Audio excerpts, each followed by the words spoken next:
이번에 민주당이 발표한 추경안 내역을 보면 국방 예산에 한정해서 보면 단기복무 장려금, 훈련 간부 급식비, 기본급식비 증액이 포함되어 있습니다. 이 예산들은 지난해 예결 소위와 국방위 예산 심사를 다 통과를 하면서 여야가 합의돼서 증액안을 통과시킨 것입니다. 하나씩 살펴보면 단기복무 장려금은 162억 증액, 훈련 간부 급식비 695억 원 증액, 그다음에 기본급식비는 2,202억 원이 증액되도록 지난번에 다 회의해서 여야 간에 합의됐는데 이것들이 독단적으로 감행 예산만을 의결시키면서 반영되지 않았습니다. 만약에 그 당시에 정상적으로 처리되었다면 지금 추경안을 편성해야 할 필요는 없었다고 생각합니다.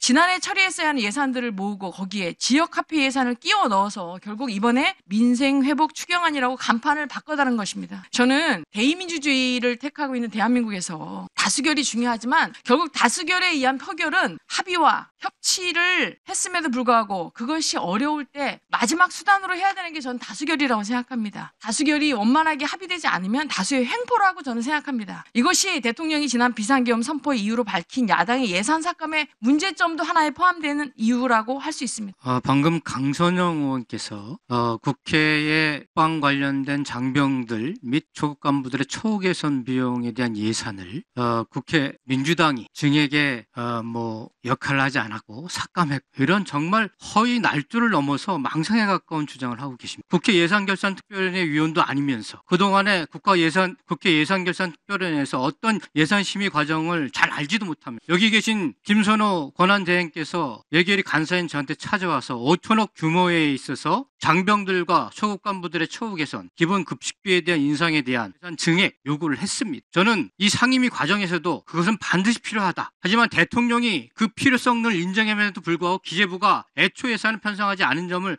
누누이 지적하고 반영해 줄 것을 요청을 했었고 저는 예결위 과정 속에서 선도적으로 나서서 대정부 질문을 했었고 예결 소위 과정에서도 이 증액 요구를 했었고 그랬었습니다. 막판에 기재부가 그럼에도 불구하고 예비비 복원 그다음에 특활비 복원 이외에 증액에 대한 아무런 안을 제출하지 않은 것입니다. 현 정부가 제출하지 않은 것입니다. 더 나아가서 국회는 예결위 과정 속에서 3일 동안이나 증액 협상을 했습니다. 하지 않은 것이 아닙니다. 이것을 마치 민주당이 이 처우 개선과 기본급식비에 대해서 증액 무산을 시킨 것처럼 허위로 편집해가지고 이런 날조 선동을 하는 것은 참으로 용납할 수가 없습니다. 그래서 제가 이것은 정말 있지도 않은 사실을 억지로 편집적으로 날조해가서 한 망상에 기반한 민주당 예산 삭감 공사 이렇게 주장을 하고 있는 것입니다.